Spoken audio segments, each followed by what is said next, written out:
有点闷，还有点沉。一大清早，魏无羡就被后背传来的沉重压力给弄醒了。他尝试着动了动身子，无果，无奈只得眯开一只眼，想查看一番。这一看不要紧，入目的一张大脸给他吓了一跳。蓝湛怎么变得这么大了？后背的重力便来自于抱着他的那只手。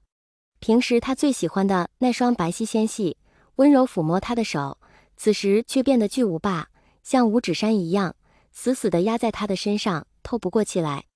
蓝湛，蓝湛！魏无羡被压得气短，叫出的声音也有如闻鸣。他费力地向前爬着，奈何蓝湛搂得紧，费了九牛二虎之力，也只是抽出了半个身子。蓝湛，你快醒醒啊！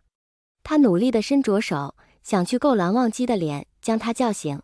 一点了，还差一点了。魏无羡几乎动用了全身的力量，使劲向前够着，全身肌肉绷得紧紧的，连被压着的脚趾头都蜷缩着跟着使劲，抻到极限的指尖不住颤抖。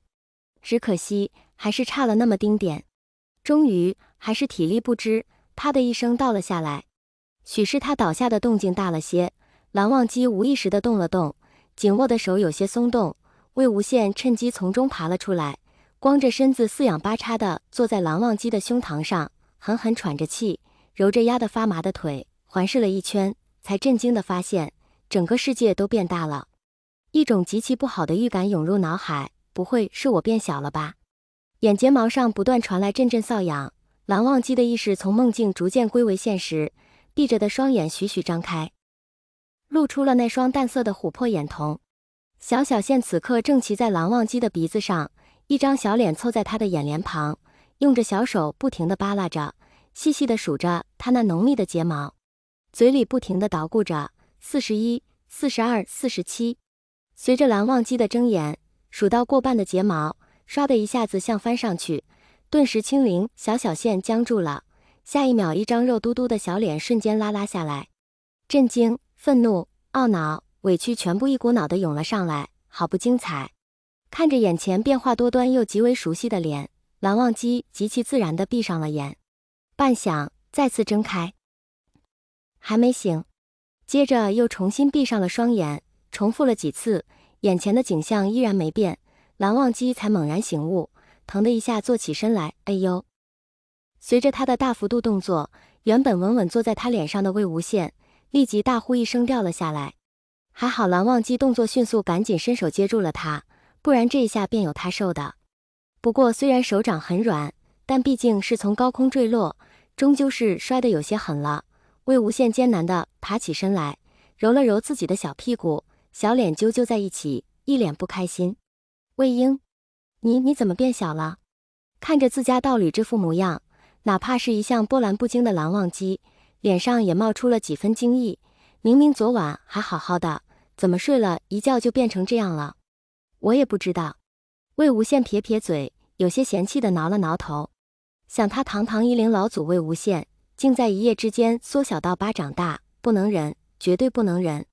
这副萌到发软的身体，让他以后如何在小辈间立足？之前研究了那么久，想缩却缩不了，这回好了，莫名其妙地缩了。小小羡气的直呲牙，却因配上这样一副软萌的脸，毫无威慑力，甚至更为可爱。等一下，这玩意不会是有延迟吧？这么说，我成功了。小小羡后知后觉地反应过来，立马高兴地在蓝忘机手里直蹦跶，围着手掌跑了好几圈，最后一屁股醉在正中央，傻乎乎地笑着望着他，全然将刚才的不开心抛到了脑后。魏婴，那你可知怎么变回来？咔嚓，轻轻的一句问话，如同晴天霹雳一般落下，将刚刚愉悦的心情炸成了渣渣。魏脸色一僵，这个他还真没考虑过。果然，看着魏无羡的脸色就知道事情没那么简单，蓝忘机脸色也凝重起来，一时间空气变得格外安静。门外的传来了一阵脚步声，由远及近，细细碎碎的声音打破了屋内的寂静，随之而来的还有一阵敲门声以及一声轻问：忘机。若放作平时，蓝忘机自是去应话开门了，可此时这情况，蓝忘机和魏无羡一大一小的两人大眼瞪小眼，听到敲门声，皆是身子猛地一颤，从彼此的眼中看到了骇然。忘机。这一次的敲门声明显比刚才大了许多，节奏也变得有些急促与凌乱。早上卯时已过多时，蓝忘机却依旧没有取饭盒，蓝氏门生便与蓝曦臣汇报了。当时他还不甚在意，心想许是昨日二人折腾的晚，有些累了，起得晚了些也实属正常。可是直到司追找来说韩光君连早课都没去上的时候，蓝曦臣便不免有些担心了，会不会是生病了呀？忘机，你在吗？我进来了呀。我在。听到蓝曦臣要推门二人，蓝忘机急忙答道。此时心中只有一个想法，不能让他看到魏婴这副模样。